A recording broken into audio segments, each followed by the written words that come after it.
And it's official. Nikon has officially released their first teaser trailer for the Nikon Z9. But will this camera make Jared Polin happy? Or will it make him honest again? That is the question that I think we all care about, right? All of us really cares about what Jared Polin thinks. So let's go over this release, and then we're going to also talk about the Fro guy. Now, it's two things that I missed when I first watched this teaser trailer. One being that tilt up on the screen at the end, and I had my eyes glued straight to the back of the screen because, you know, we've been talking about what type of screen that it will have. So my eyes was glued, but they did this little trick. Nikon, you did this little trick. You cut soon as you showed it. So if you wasn't watching, if you blinked for a split second, you would have missed it. So they showed the way the tilt is like that, and then they also showed it coming like this. Now I don't know if you caught this, right? But once you rotate into portrait mode out of landscape mode, all of the user interface, all of that rotates as well, which is a good thing. Now, we didn't get that September update like I wanted, like it was rumored, and I can tell it probably was because they had this that they wanted to release. Now it's 1 in 4. They have 3 other trailers that they have to release. So it was pretty clear that if they would have gave us that, then what type of news, what type of hype will we have from these teaser trailers? But I beg the question again, is this going to make Jared Polin happy? Let me know. So it was another thing that I missed as well. Let me get into it. You know, we're going to talk about that Fro guy a little bit later in this same video, because as amazing as this camera is, as hyped up as we are, I'm curious. I'm not going to say I'm curious on how much more disinformation you could put out about Nikon. But the other thing that I did notice was, once he flipped the screen, once he flipped the camera over, did you see the square, the yellow square that's usually on the face or on the eye? It turned to this bluish grayish square on both eyes. Now, I don't know if this is going to be some type of new technology that's going to allow it to better focus on, let's say, the eyeball, or, you know, however it's doing it. I'm not sure, but that's interesting that they did it like that, because, you know, usually it's a yellow eye, a yellow box either on your whole face or on either eye, and you get to choose left or right. But with this, it puts a box on both eyes. Now, maybe that's when the face is more, let's say, like this, straight, and you're not like this, where you have that, I just poked myself in the eye, where you have that, you know, that difference in, you know, depth, basically. Because if you focus right here, then this eye is going to be a little out of focus. Usually you want to focus on the eye that's closer to the camera instead of right here, and throwing the front of your face a little bit off focus. But once again, will this make the Fro guy, the award-winning baseball shooter, will this make him happy still?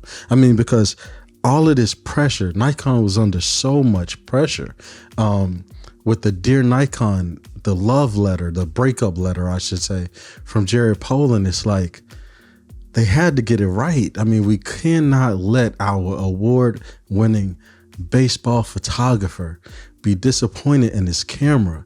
I don't think that Nikon can recover from that. If Jared Polin doesn't like this camera, I think it's time for me to just get rid of all of my Nikon gear. I gotta sell it. I gotta jump to the Sony A1. I have to go that way. If Jared Polin does not like this camera, will he finally like it, is the real question. What do you guys think about this teaser trailer? Are y'all happy with it? We all know the specs of the Z9. We all know exactly what it is. You know, I'm joking on this a lot, although it's no other way that, I mean, I can't think of any more bashing and lying a person can do on a whole system. But I can tell you this, if Nikon gets this right, just know it's because of Jared Polin. And even if it's not, just know he will take credit for that. He will feel this is because of him. That's Jared Polin. That's just the Fro guy. So the Z6 II and the Z7 II could never be as great to go in his hands. He needs something better than this. And let's face it, with the frames per second that the Z9 could give, those baseball swings, I think everything will be in focus with that. The new tracking. Oh my God. Now, on a more serious note, I am excited for this firmware update. I think that with this firmware update coming to the Z7 II, give us the rotate with the user interface rotating as well. Something just happened in there. Anyway, and something is still happening. 1 second. Hey, that's loud.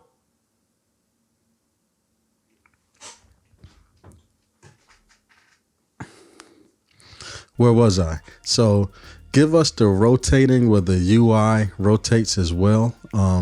I will love that. I want to know more, and hopefully, like I said, this is just the first teaser. It's four total. 3 more teasers that are coming. Now, how long will it be? I think, okay, and don't hold me to it, but I think that the last one will be around October 15th. I think that this camera probably will be released at the end of October or early November. That should be when this camera comes out.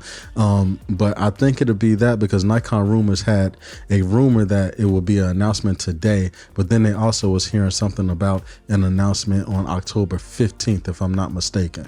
So the way Nikon seems to be rolling this out as teaser trailers or whatever, it seems like it may just come out with the final one being October 15th. Fingers crossed, and hopefully we could get that firmware update this month. And as always, once it drops, I will be doing a video on the new versus the old.